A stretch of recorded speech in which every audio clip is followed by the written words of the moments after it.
Mutual fund के commission वाले plan यानी रेगुलर प्लान से अगर डायरेक्ट प्लान में स्विच करना है तो क्या चार्जेस लगते हैं आपके, कितना आपको टैक्स देना पड़ता है, क्या समस्याएं आती हैं, ये सारी चीज़ें डिस्कस करूंगा इस वीडियो में।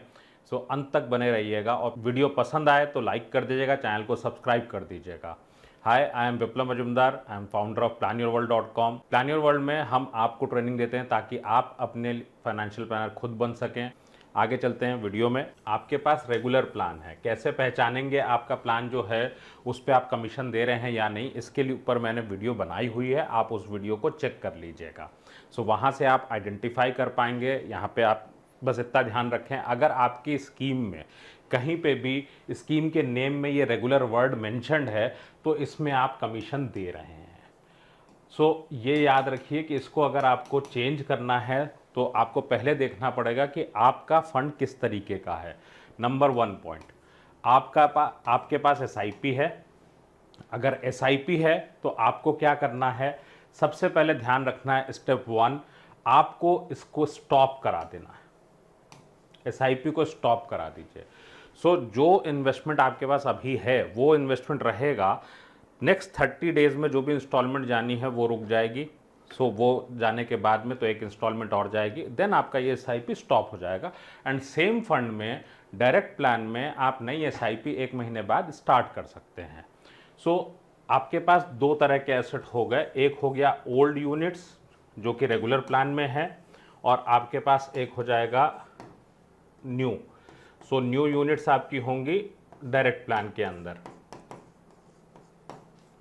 सो ये दोनों ही प्लान आपके पास में होंगे कुछ समय के लिए। क्यों? क्योंकि जब आप ओल्ड यूनिट्स को स्विच करते हैं तो उस टाइम पे it is known as redemption, it is as good as redemption. So यहाँ पे आपको पे करनी पड़ेंगी 2 चीज़ें, एक तो आपका आएगा एसटीटी, देन अगर 12 महीने से पहले आप इसको निकालेंगे तो एग्जिट लोड भी देना पड़ेगा। और अगर आप टैक्सेशन में इसमें आपको देखना पड़ेगा। सो टैक्स अगर आपका शॉर्ट टर्म या लॉन्ग टर्म दोनों में से कोई एक टैक्स आपको देना पड़ेगा।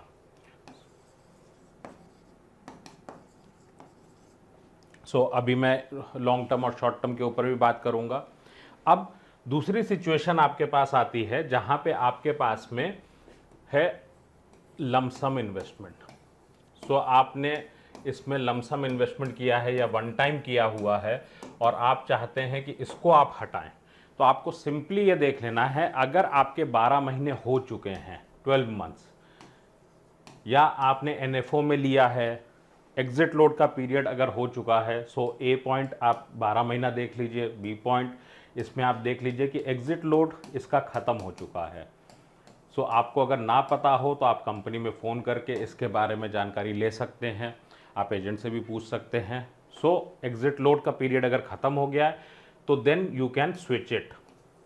सो आप अगर इसको स्विच करते हैं तो यहाँ पे आपको अगेन एसटीटी देना पड़ेगा जो कि सिक्योरिटीज ट्रांजैक्शन टैक्स है, और आपको देना पड़ेगा यहाँ पे बाद में लॉन्ग टर्म का कैपिटल गेन अगर आपका 12 महीने के बाद का है तो।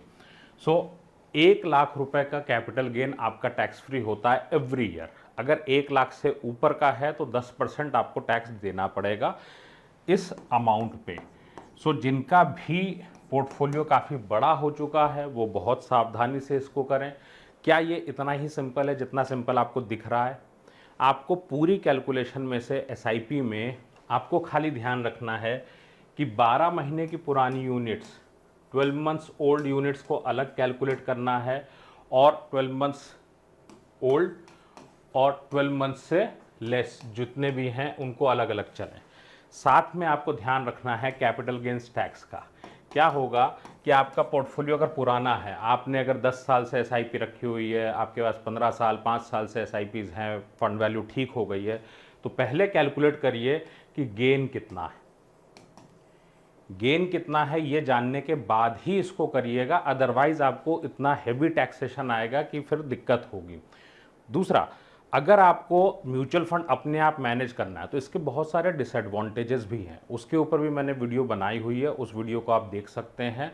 और आपको अगर डायरेक्ट प्लान्स में जाना है, इस वीडियो से आपको गाइडेंस मिल रही है, that means you are not ready to handle your money.